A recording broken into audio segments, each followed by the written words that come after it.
Breaking news. For the first time ever, the voice of little Princess Lilibet has been heard in one of Meghan Markle's Instagram videos. Have a listen. What do we think, Lily? I think it's beautiful. Oh, it's so cute. Yes, the 3-year-old. What did she say? What did she say? She says, I think it's beautiful. I think it's beautiful. Oh, it's She's got lovely hair, hasn't she? Long, ginger, straight hair, yes. I think that's the first time we've seen her hair as well. But you didn't see her face. No. Katie Nicholl is here this morning to give us her explanation and maybe why we didn't see her face. Well, she's got gorgeous hair, hasn't she? And she sounds very cute. It's funny, isn't it? We're hearing a royal child, because she is a princess, speaking with an American accent, and I suppose it's inevitable, isn't it? They're being raised in California schools, surrounded by Californians. But I think it was probably quite deliberate that we didn't see Lilibet's face. I mean, we've really not seen much of Archie or Lilibet at all in all of these years. And I think, with Harry very much campaigning about internet safety and online safety, clearly that's going to be a factor in their decision. But I think more than that is that you've got this royal couple who are, as we know, very protective about their privacy. And I think know that if they're seen to be photographing their children, putting those images out on social media, then people like us are going to sit back and say, well, you can't have it both ways. You can't ask for your privacy and then have your children splashed all over social media. Yeah, I understand that. When do you think we'd see Lilibet and Archie? Do you think we will eventually? Look, I think we will. I think it will happen, but I think it's going to be very much on their terms. I mean, we saw a bit of Archie, didn't we, when Meghan was showing him that wall of photographs of Diana in the Meghan and Harry Netflix series. So I think it will happen, but I think they're just understandably very cautious about it. I mean, don't forget, we've got a prince who's saying he can't actually bring his children here because he feels he's not protected enough security-wise. So they've got to be careful in terms of what they're doing. And then will people also say, well, actually, she's using the children to capitalise on what she's doing? Because, of course, this was all about jam making, which is all about as ever. It's about the jam at the moment. Which is about product placement. So I think it's lovely to see the children. It's lovely to see them growing up. We're not going to get what we have with the Wales children, which are those beautiful images that we get. We've got Charlotte's birthday coming up, so we know we're going to get another picture. We've just seen little Louis celebrate his birthday. So you're not going to get that with Meghan and Harry. They will be more cautious, but it is still nice to see them and to hear her. Yes, and she sounds very cute as well. Have you been getting a load of spam in your email recently? What about random calls? It's really annoying, isn't it? Data brokers are out there collecting your personal information. Anything from your email, your full name, your address, and even your political affiliation. Cyber criminals can even use AI to mimic the voices of friends and family to trick people into sending them money. And it gets even worse. People out there are getting huge loans taken out in their names without even knowing about it. But don't worry, because the sponsor of this video, Incogni, can help. They reach out to the data brokers on your behalf and request that your information is removed from their databases. Incogni continues to make sure that your data is removed automatically from the internet via repeated removal requests. So, how can you get started? Well, step 1, hit the link in the description. Create an Incogni account and tell us whose data you'd like removed. Step 2, grant Incogni the right to work on your behalf. Step 3, sit back, relax, and watch Incogni work. They will update consistently so you know when your data has been removed. Incogni is risk-free for 30 days, so you can try it for yourself and you'll get a free refund if the service isn't for you.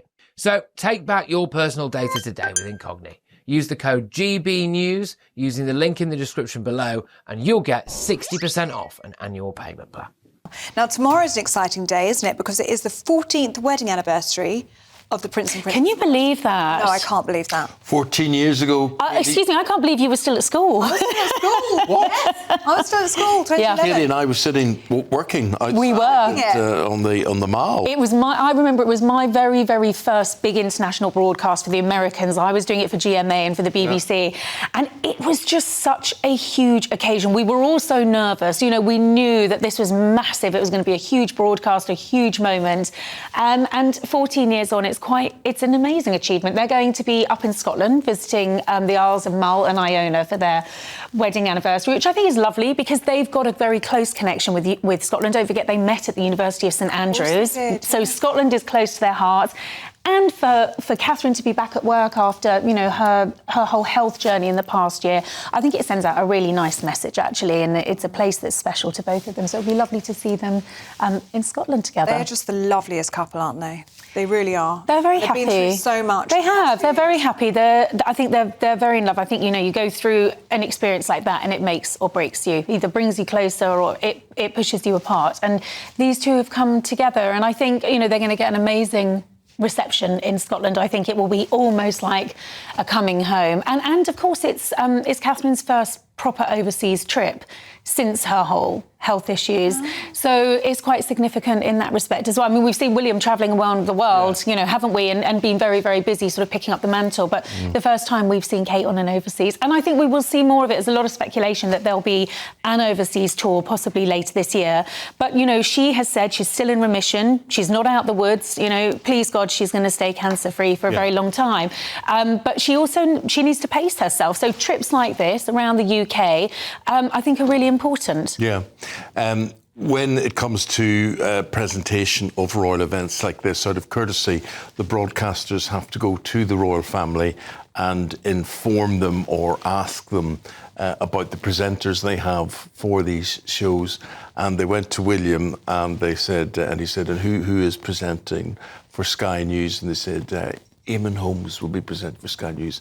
And he said, oh, Grandma will be pleased. Oh, that's a royal endorsement. Well, if that was true, but that's what I was told. I'll take that. I'll accept that. Definitely take that one, Eamon. Very good.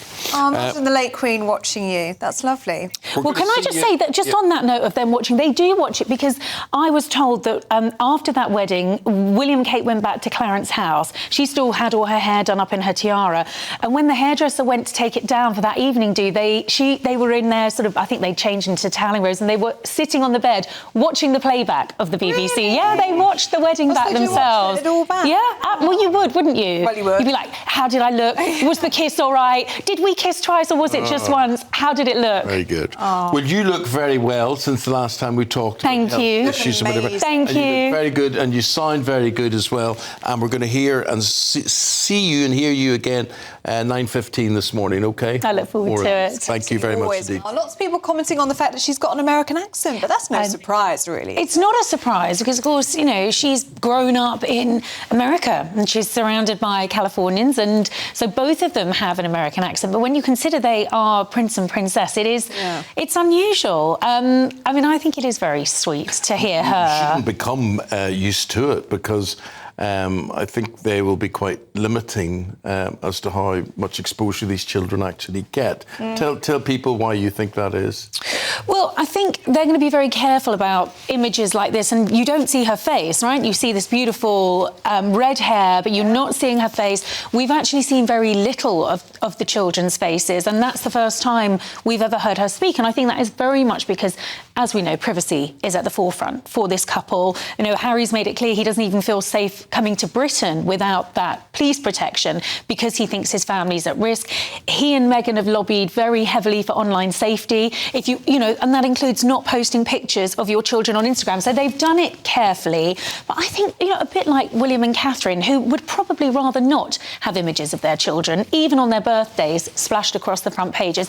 You know, I think they understand that there is an appetite to see these children grow up. And I think it's quite interesting to see how Harry and Meghan are doing it. They're doing it cautiously, but they are just giving something. And, you know, it is sweet to hear her speak. But I also wonder how many comments we will get on, oh, well, isn't she cashing in on her children? Because, of course, she's promoting her jam. Yeah. It's a bit of they can't win, they can't lose with Harry and Meghan. But I do think when it comes to exposing their children, they have to be very careful. Yeah, of course. Look, you touched upon William and Catherine there. It's a very happy day for them tomorrow. Their 14th wedding anniversary. Yes, I know. I can't believe it's been that long. It's amazing, isn't it, when you think back to that day in 2011, that sort of gloriously sunny day with everything that we wanted of a royal wedding. And it was a wonderful day. And to see them now 14 years on, I think, you know, in a really, really good place. I mean, after a very difficult year, you know, which William described as brutal, struggle, probably a moment where he didn't know if he was going to get to this point with Catherine. They'll be celebrating privately because they always do. And they'll be up in Scotland. So they're going to the Isles of Mull and Iona. And I think that's, again, very much reflective of this couple. It's about work, it's about duty. It's not about sort of going off on some lavish holiday to celebrate their anniversary. How would they be celebrating or commemorating that anniversary, do we know? Privately, do you think? Well, I just wonder if I think it'll be low-key. I think they tend to do it low-key. I mean, we will see them travelling around those isles. I think it's about visiting the community. They're going to go and see a croft. Scotland's important to them. I mean, they'll be using their official Scottish titles, the Duke and Duchess of Rothesay, while they're up there. They met at St Andrews, so there is that Scottish connection. And I think it's just about...